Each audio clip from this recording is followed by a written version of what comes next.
Bonjour. Aujourd'hui, c'est le petit Drawmycard du mois. Je vous rappelle ce que c'est que le Drawmycard, si vous voulez, c'est la petite émission slash petite vidéo qui va revenir sur les news qui ont eu rapport avec Magic ou l'Assemblée, le jeu de cartes à jouer et à collectionner. Évidemment, je ne vais pas traiter toutes les news. S'il y en a certains dont vous auriez voulu que je parle, n'hésitez pas à le dire dans les commentaires de la vidéo et j'en prendrai en compte pour le prochain. Aujourd'hui, 4 sujets principaux. Double Master, enfin double Master du coup, les bans qu'il y a eu récemment, Historique Anthologie 3 sur Magic Arena et Magic Legends. Double Master, qu'est-ce donc de quoi que c'est? Dans la lignée des extensions avec Master dans leur nom, Double Master est une extension de réimpression, de réédition de cartes, avec des cartes dites impactantes, puissantes et qui ont été appréciées dans le jeu de cartes. Disponible à partir du 7 août 2020, cette extension va comprendre 332 cartes, 24 boosters par display ou par booster box, vous appelez ça comme vous voulez, 15 cartes dans chaque booster, et là où c'est un petit peu spécial, là où les petits Mickey comme moi, un peu collectionneurs et qui ont envie de voir des jolies choses dans des boosters vont acheter, on va avoir, d'où le nom double, 2 cartes rares et 2 cartes foil premium par booster.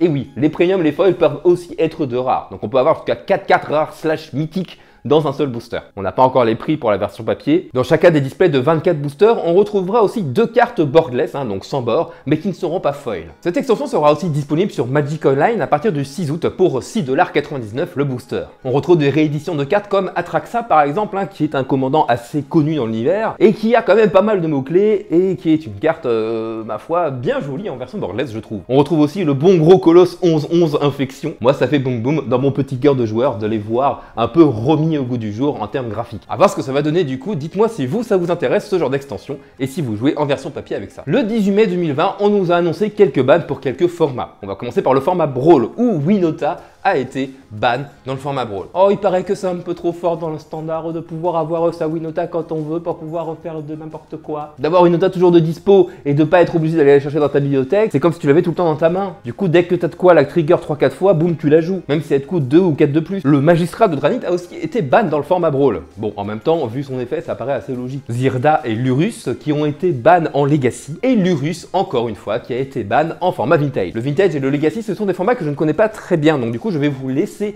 donner les raisons et me donner votre avis directement en commentaire, comme ça permet d'aiguiller aussi les personnes qui ne connaissent pas trop. Moi je vous donne l'information. C'est le Guigou du futur qui vous parle, qui était tranquillement dans son jardin en se disant mais c'est bon les gars, la vidéo est calée, il y a toutes les news qui vont bien, qui sont plutôt importantes pour le jeu Magic. Et en fait, pas du tout. 2 cartes supplémentaires ban dans le standard actuel, agent de traîtrise et le feu de l'invention, qui est pour certains la meilleure carte du standard évidemment. Ce qui ne fait que confirmer mon avis sur le standard avec Magic Arena. Est-ce que vous avez déjà eu dans un format standard la même année 5 cartes ban? Voilà, je vous laisse vous faire votre propre avis. Sur ce, je vais vous laisser. J'ai quand même des œufs à les récupérer, parce que la vidéo est faite. Retour au présent maintenant. Historique Anthologie 3, qui est de la 3e vague de cartes pour pouvoir nourrir ce fameux format historique uniquement numérique et pour Magic Arena. Encore une fois, quelques cartes qui font boum boum dans mon petit cœur de joueur. Évidemment, bien sûr, Ratchet Bomb.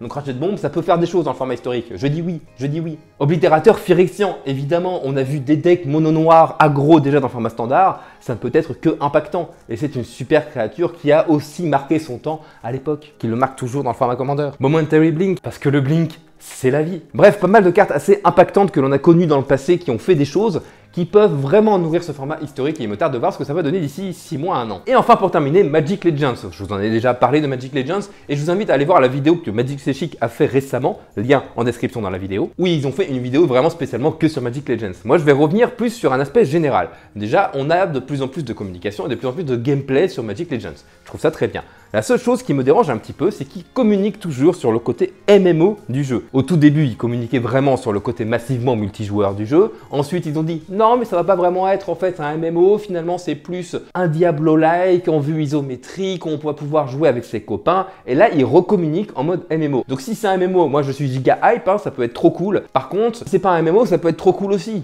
Mais en termes de communication, et c'est pas le même jeu du coup. On a de plus en plus de détails sur le fait que l'on va pouvoir monter un deck en fait qui va avoir rapport avec les sorts de notre personnage. Certes, on va incarner un Planeswalker d'une certaine couleur, par exemple Jace pour le bleu, mais on va pouvoir utiliser des cartes de différentes couleurs, de faire des decks bicolores ou tricolores en fonction du gameplay qu'on a envie de faire. Je trouve ça vraiment sympa et ils ont bien communiqué sur le fait qu'ils voulaient vraiment se rapprocher le plus possible et de l'univers et du jeu de cartes à jouer et à collectionner classique que l'on connaît, quoi. Et je trouve ça vraiment bien qu'ils essaient de trouver un compromis entre un jeu intéressant avec un gameplay dynamique, soit sympa et qui attire aussi les personnes qui ne connaissent pas forcément Magic l'Assemblée, le jeu de cartes à jouer et à collectionner et qui ne jouent pas forcément beaucoup à Magic, et les gens aussi qui jouent à Magic de manière à réunir un peu les deux communautés et à avoir plus de personnes sur leur jeu, hein, aussi bien sûr. Bref, je n'hésiterai pas à vous tenir au courant sur Magic Legends s'il y a plus d'informations à un moment, et surtout, dès qu'on peut streamer ça, et ben on streamera ça sur Twitch, hein. Sur ce, je te remercie d'avoir regardé cette vidéo. S'il y a des news que je n'ai pas traitées ici, que tu aurais voulu que je traite, n'hésite pas à le dire dans les commentaires de la vidéo. Tu peux t'abonner à la chaîne YouTube, partager la vidéo un maximum partout où tu peux, et surtout n'oublie pas, la magie n'est jamais finie, un maximum de love.